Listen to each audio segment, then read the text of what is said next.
kesehatan kulit dan proses penuaan tuh bukan hanya dipengaruhi oleh produk perawatan gitu, tapi juga oleh apa yang kita konsumsi setiap hari.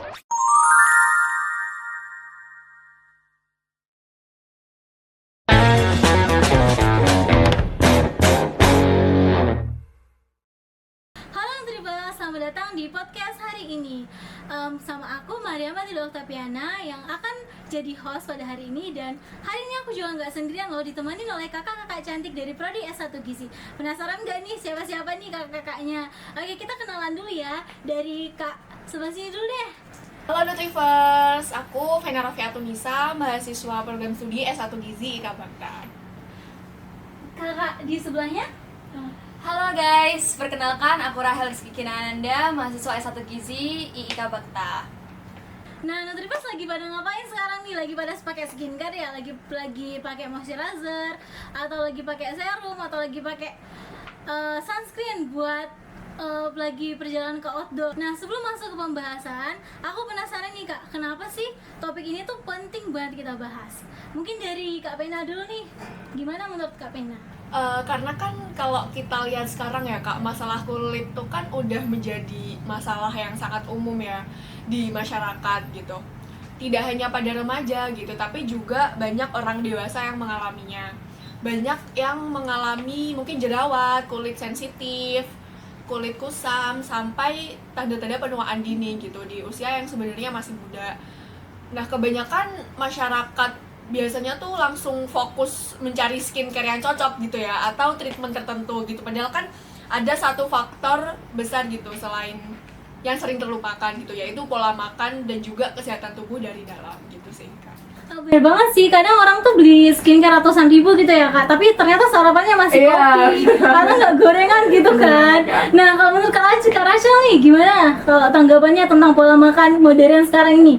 Kalau menurut aku bener ya, untuk zaman sekarang itu kan sukanya tuh makanan yang manis gitu ya.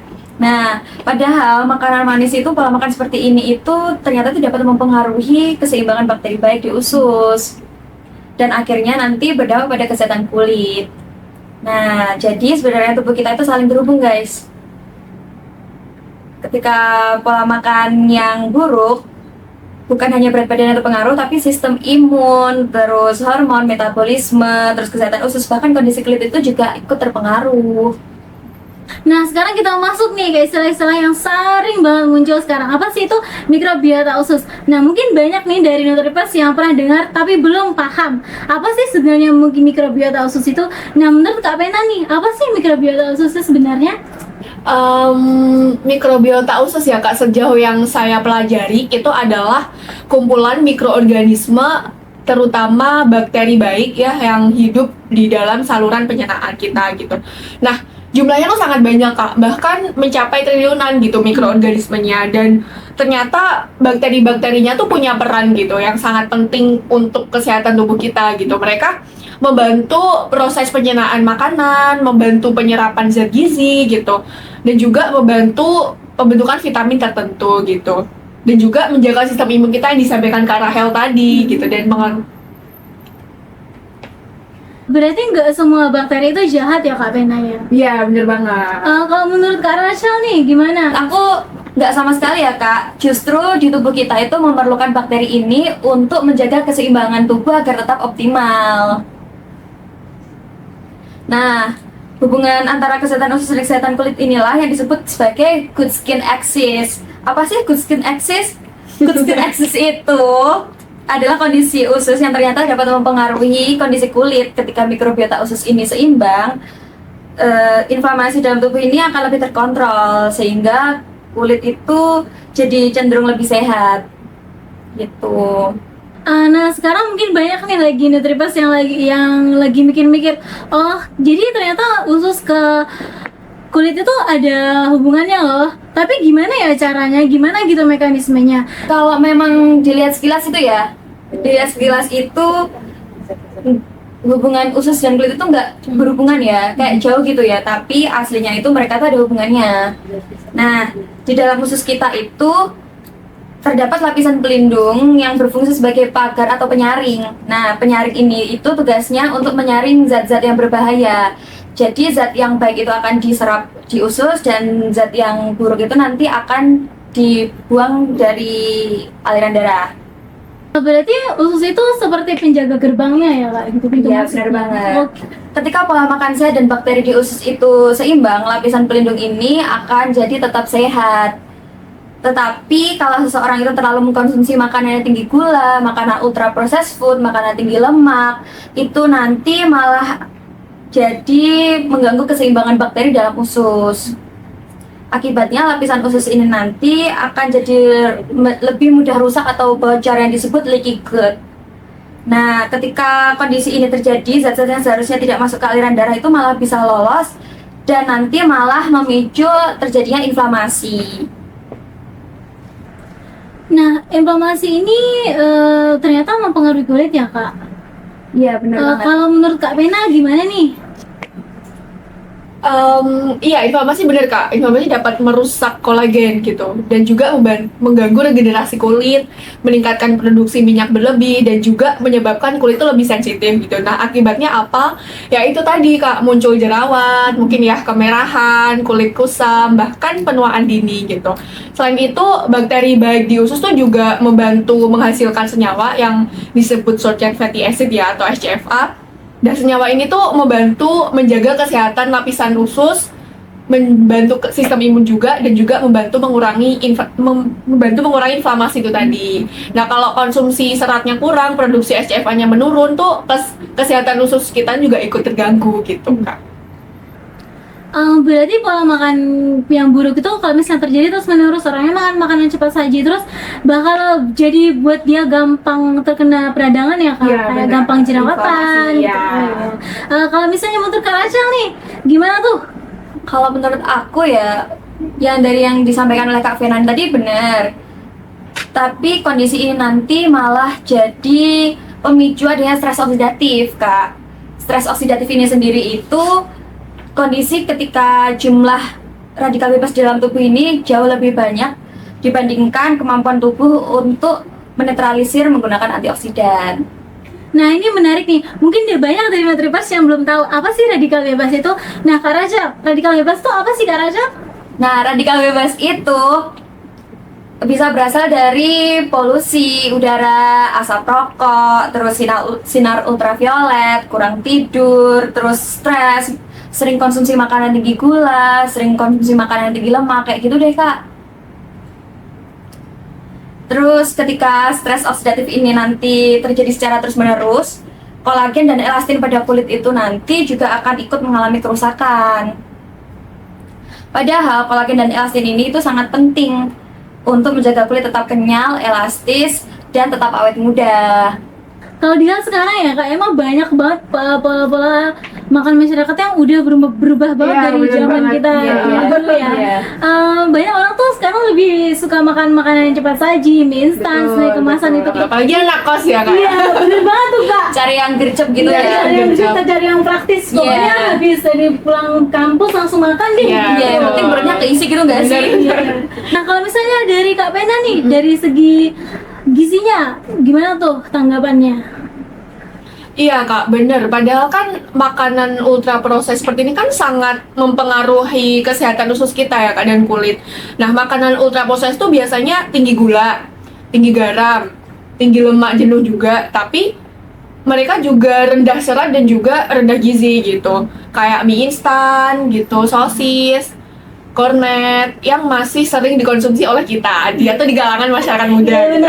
Selain itu, makanan ultra proses juga banyak mengandung bahan tambahan pangan ya Kak, seperti pengawet gitu, Iya, bener. pewarna, pemanis buatan, dan juga emulsifier gitu. Dalam beberapa penelitian, konsumsi makanan ultra processed food ini kalau misalnya berlebihan ya Kak, dapat mengganggu keseimbangan mikrobiota usus yang kita bahas tadi gitu, sehingga jumlah bakteri baik dalam tubuh kita tuh menurun dan bakteri yang proinflamasi atau bakteri yang meningkatkan peradangan itu jadi meningkat gitu di dalam tubuh kita. Gitu. Jadi selama ini kan kita mikirnya kayak makanan-makanan instan itu cuma pengaruh ke berat badan ya Iya, Kak? bener. Orang-orang tuh pasti Bikin pusing kayak, gemuk iya, gitu bikin ya. pusing kayak, Iya. aku habis makan mie ternyata, aduh berat badanku nambah. Ternyata nggak cuma ke berat Nggak cuma badan, ke berat badan tapi juga juga. ke kulit kita. Iya, bener banget. Nah Kak Rachel, gimana nih Kak Rachel? untuk sekarang ya, era sekarang itu ya, mahasiswa muda itu kan apalagi kan sering konsumsi makanan kayak gitu ya, jadi itu kurang-kurangin deh, karena itu kan nggak bagus ya. Tuh Nutrifest denger deh. Tinggi itu kan makanan itu kan tinggi natrium ya, tinggi pengawet juga. Nah ini itu bisa jadi pemicu terjadinya inflamasi. Di tubuh itu akan mengalami stres oksidatif dan degenerasi sel yang lebih cepat. Nah bahkan pola makan tinggi ultra processed food ya, makanan Iya, ultra processed food benar. ini itu akan menjadi pemicu terjadi diabetes, terus penyakit kardiovaskular dan gangguan metabolik yang berhubungan dengan penuaan dini. Nah, tadi juga kan Kak Rachel sempat menyebutin ya degenerasi sel sama penuaan biologis. Nah, kalau dari Kak Pena nih, apa sih penuaan biologis sama degenerasi sel itu? Jadi di dalam tubuh kita tuh terdapat struktur yang disebut telomer Kak. Jadi telomer ini tuh berada di ujung kromosom ya, dan fungsinya tuh untuk melindungi materi genetik sel gitu. Nah kalau tubuh kita terlalu sering mengalami inflamasi atau peradangan tadi dan stres oksidatif juga akibat pola makan kita yang buruk, telomer ini tuh bisa memendek lebih cepat gitu. Memendek itu kalau misalnya dia telomernya memendek tuh pengaruhnya gimana tuh Kak? Sel akan lebih cepat menua dan kemampuan regenerasinya tuh menurun. Nah, makanya telomer ini tuh sering disebut sebagai salah satu indikator usia biologis tubuh kita gitu Kak. Jadi, walaupun usia seseorang itu masih muda, pola makan dan gaya hidupnya buruk itu bisa buat proses penuaan selnya berlangsung lebih cepat gitu dari usianya. Oh begitu ya Kak. Memendek itu kalau misalnya dia telomernya memendek tuh pengaruhnya gimana tuh Kak? Sel akan lebih cepat menua dan kemampuan regenerasinya tuh menurun. Nah, makanya telomer ini tuh sering disebut sebagai salah satu indikator usia biologis tubuh kita gitu Kak. Jadi, walaupun usia seseorang itu masih muda, pola makan dan gaya hidupnya buruk itu bisa buat proses penuaan selnya berlangsung lebih cepat gitu dari usianya. Oh begitu ya Kak. Jadi makanan itu bisa benar-benar mempengaruhi tubuh Bisa sampai ke banget. level sel gitu Iya, ya. sampai Kak? ke sel-sel Aduh ya. Nutrifest denger deh, mending sekarang tuh makan tuh dijaga gitu dipilih. kan. Bukan cuma tentang kenyang, aku nggak kenyang gitu doang. Bener banget. Nah, setelah itu kita lanjut ke bagian yang sering banget kejadian di kehidupan sehari-hari nih. Sekarang ini kan banyak banget nih yang sering makan dessert gitu Kak. Iya. Nggak bisa satu hari pun nggak makan dessert, kayak habis makan makanan berat tuh, oh aku harus makan yang manis-manis Bener lagi banget. gitu ya. Kalau misalnya apa nih dari Kak Rachel, gimana nih kalau misalnya terlalu sering makan makanan manis gitu tuh Kak? Nah ini menarik nih topik ini. Kan sering banget ya kita kan Gen Z ya, Iya, otomatis bener. kita Iya, bener banget. apa-apa tuh kayak kita harus kasih reward tubuh kita Apalagi yang habis manis-manis menikung gitu ya. Nah, kita kayak bilangnya kita butuh glukosa nih, otak kita butuh glukosa nih. Padahal kalau menurut Permenkes nomor 30 tahun 2013, kita itu konsumsi gula itu sehari itu 4 sendok makan atau setara dengan 50 gram. Nah, kalau dari itu nggak boleh ya guys, nanti bisa menyebabkan diabetes Gitu. dan penyakit yang lainnya. Glikasi ini sendiri itu adalah proses ketika gula berlebih itu nanti menempel pada protein tubuh, terutama pada kolagen dan elastin. Nah, dari proses ini itu nanti akan terbentuk senyawa AGEs atau Advanced Glycation End Products. Nah, AGEs ini itu nanti akibatnya nanti bisa menjadi akibatnya untuk kulit ya. Akibat untuk kulit itu nanti bisa menjadi lebih cepat muncul kerutan, terus tampak kusam, mukanya tampak lebih kering gitu, terus mengalami penuaan dini. Selain itu, AGEs itu juga dapat meningkatkan inflamasi dan stres oksidatif sehingga kerusakan sel ini itu nanti bisa menyebabkan sel kulit itu jadi lebih cepat menua. Nah tadi kan Kak Rachel sempat menyebutkan tentang kerusakan kolagen kan. Nah aku penasaran nih sama pendapatnya Kak Pena. Sebenarnya tubuh kita itu memproduksi kolagen dari mana sih? Jadi di dalam kulit kita kan terdapat sel yang disebut fibroblast Kak. Nah, fibroblast ini tuh berfungsi sebagai ibaratnya pabrik ya Kak, yang memproduksi kolagen dan juga elastin gitu. Nah, kolagen inilah yang membantu menjaga kekencangan kulit kita gitu. Sedangkan untuk elastin tadi yang membantu kulit tetap lentur dan juga elastis seperti itu. Berarti kalau misalnya fibroblasnya terganggu, produksi kolagen juga menurun dong, Kak? Betul sekali, Kak. Nah, masalahnya stres oksidatif, inflamasi kronis, paparan radikal bebas, dan juga konsumsi gula yang berlebih tuh dapat membuat fungsi fibroblast tadi itu menurun gitu. Nah, jadi akibatnya produksi kolagen menjadi lebih sedikit gitu ya di dalam tubuh kita. Nah, sedangkan kerusakan kolagen tadi tuh justru meningkat gitu dalam tubuh kita, karena kan ya itu tadi menimbulkan masalah kulit, berbagai masalah kulit seperti muncul garis Kerutan, halus, ya, muncul kerutan, wajahnya jadi Dan mungkin kusam. juga di beberapa kondisi kehilangan elastisitas kulit gitu juga. Ya berarti kerutan-kerutan itu Iya, ya. Iya, betul. Iya, benar. Jadi kerusakannya sampai dari sel gitu, bukan cuma dari permukaan kita ya, Iya. dari sel juga. Bagi makanan apa aja sih yang bisa membantu kesehatan kulit kita? Penasaran kan? Yuk kita langsung aja deh. Buat Kak Pena nih, yang paling penting apa tuh Kak Pena? Zat gizi apa nih yang paling penting buat kesehatan kulit? Jadi yang paling penting tuh adalah pola makan yang seimbang ya, Kak. Yang kayak protein, vitamin, mineral, antioksidan, serat, dan juga lemak, tentunya lemak sehat ya. Nah, protein ini tuh penting untuk pembentukan kolagen dan juga regenerasi dari jaringan kulit. Bisa didapatkan dari telur gitu ya, ikan, ayam, susu, yogurt ya, mungkin kayak tahu gitu, tempe gitu, dan juga kacang-kacangan. Nah, selain itu vitamin itu juga dapat membantu pembentukan kolagen dan berfungsi sebagai antioksidan juga gitu di dalam tubuh kita. Sumbernya bisa dari jeruk ya, Nutrifers, dari jambu biji, kiwi, strawberry, pepaya gitu. Makanan yang tinggi vitamin C Sedangkan- gitu ya, Kak? Benar. Dan juga untuk membantu menjaga kelembapan kulit, melindungi sel dari stres oksidatif juga gitu. Contohnya bisa dari alpukat, almond, yang lemak ya. Nah, ini ada lagi nih, selain vitamin C yang dari disebutkan oleh Kak Vina tadi, ini ada dari vitamin A. Vitamin A ini itu sebagai regenerasi sel. Nah, sumber vitamin A ini sendiri itu ada dari wortel, labu siam, bayam, terus daun kelor, dan masih banyak lagi. Tentunya itu bisa membantu untuk meningkatkan regenerasi sel kulit. Terus ada lagi nih omega 3. Pasti nggak asing kan nih sama omega 3. Makanan yang tinggi bener omega banget, 3 itu iya. apa aja sih? Pasti kalian udah pada tahu ya. Itu ada di telur, di ikan salmon, ikan tuna, kayak gitu deh. Terus ada lagi yang zinc. Zinc ini itu juga penting untuk penyembuhan luka dan membantu untuk mengontrol produksi minyak berlebih. Nah, sumber dari zinc ini sendiri itu ada dari seafood, terus chia seed, terus flaxseed, dan walnut, dan masih banyak lagi gitu. Nah, sekarang juga lagi banyak banget nih tren anti-aging foods ya Kak. Sebenarnya tren ini tuh ada dasarnya nggak sih Kak Pena? Gimana nih? Ada dasarnya dong, Kak, pasti. Karena kan anti-aging food kan bukan berarti membuat kita tidak menua sama sekali gitu Iya, ya. bener. Tapi lebih ke Menjaga, memperlambat, proses ya. gitu. Dan konsepnya tuh adalah untuk mengurangin inflamasi atau peradangan dalam tubuh, mengurangi stres oksidatif gitu, dan juga untuk mendukung regenerasi sel yang ada di dalam tubuh kita gitu.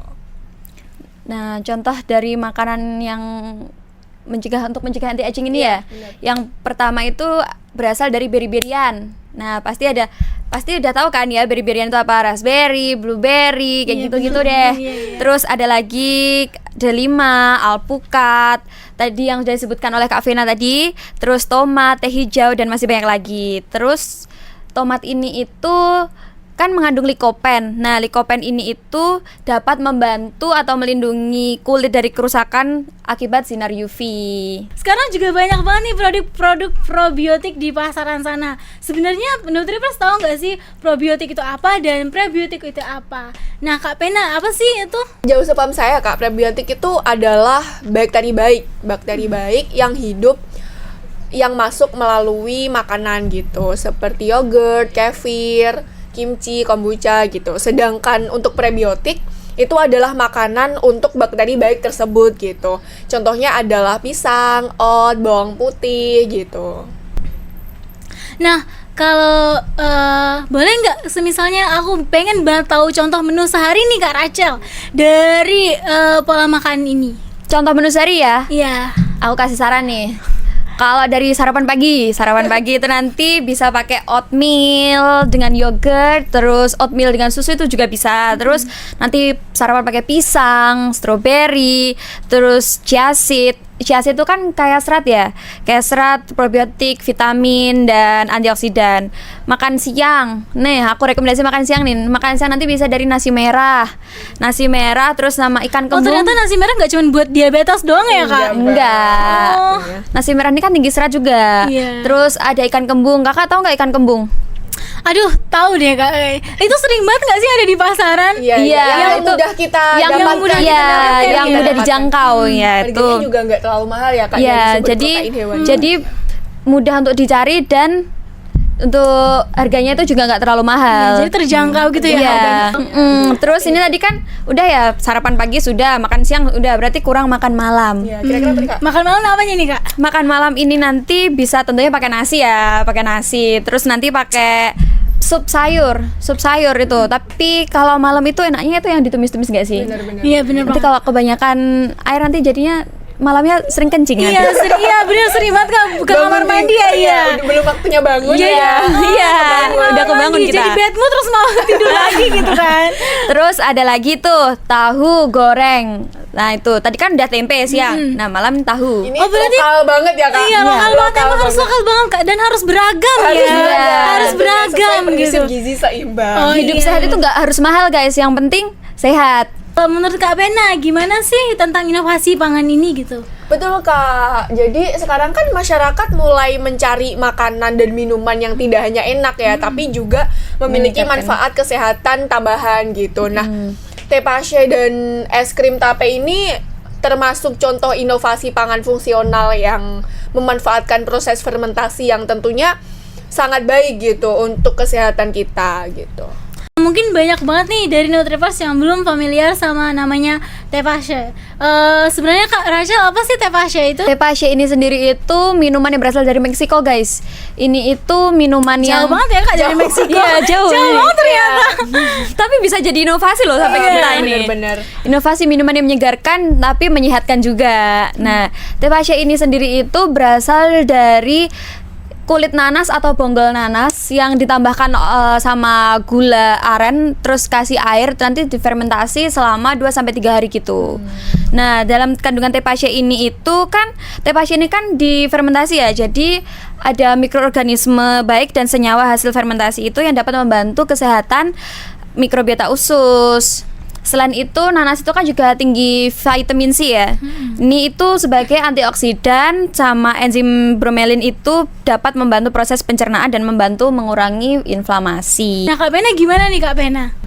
Es krim tape dibuat menggunakan tape, di mana tape sendiri kan merupakan hasil fermentasi ya dari singkong atau ketan. Nah, fermentasi ini tuh membantu menghasilkan mikroorganisme dan juga senyawa tertentu yang membantu proses pencernaan gitu. Selain itu, tape juga mengandung karbohidrat yang lebih mudah dicerna gitu. Karena kan sebagian kan sudah dipecah gitu sebagai di proses fermentasi. Kemudian ketika tape diolah menjadi es krim, produk ini menjadi lebih menarik nih, terutama untuk kita sebagai generasi muda ya, atau Iya, bahkan mungkin yang Masih kan kebanyakan penasaran yang semua ya, Kak? kurang suka sama tekstur tape atau rasa dari tape ini sendiri ya. Iya, terutama masyarakat yang mungkin kurang mengonsumsi produk pangan lokal gitu ya. Jadi inovasi ini menurut saya membantu memperkenalkan pangan fungsional dalam bentuk yang lebih modern gitu Iya. sih Kak. Dan tentunya lebih mudah diterima ya. Nah sebelum kita akhiri, mungkin dari Kak Pena sama Kak Rachel ada kesan dan pesan nih buat Nutrivers yang bandel. Apa tuh pesannya? Sebagai penutup ya Kak, Iya. yang ingin saya sampaikan ke teman-teman Nutrivers atau generasi muda nih, bahwa kesehatan kulit dan proses penuaan tuh bukan hanya dipengaruhi oleh produk perawatan gitu, tapi juga oleh apa yang kita konsumsi setiap hari. Nah, saat ini kan juga semakin banyak bukti ilmiah yang menunjukkan bahwa pola makan yang seimbang gitu ya memiliki peran penting gitu dalam menjaga kesehatan kulit. Nah, bagi generasi muda atau Nutrivers nih, kita berharap kita tidak hanya mengikuti tren makanan aja atau yang viral aja Iya. gitu, tapi juga bisa mulai lebih bijak gitu dalam memilih makanan berdasarkan manfaat dan kesehatannya gitu. Karena benar-benar. kulit yang sehat dan tubuh yang sehat juga itu bukan hasil dari perubahan yang instan gitu. melainkan dari kebiasaan-kebiasaan kecil yang dilakukan secara konsisten setiap hari gitu. Kalau dari Kak Rachel nih, gimana nih pesan dan kesannya buat Nutrivers? Jangan sampai kita itu terlalu mengejar tren kesehatan yang lagi viral, guys. Terus tapi kita juga lupa sama kesehatan kulit yang kita rasakan ya. Nggak kita rasakan nggak sih? Terus kesehatan kulit itu juga bisa dimulai dari konsumsi, dari pola makan yang sehat gitu. Itu aja sih Kak menurut aku. Nutrivers, bener banget tuh kata Kak Rachel. Jadi kulit itu kita harus jaga dari dalam dulu, dari pola makan dulu gitu ya. Bener. Betul. Baik, terima kasih untuk Kak Pena sama Kak Ria sudah bersedia banget datang hari ini jauh-jauh loh padahal. Sampai ketemu lagi di episode berikutnya. Stay healthy, stay glowing from inside, dan bye bye Nutrivers. Hey, bye bye.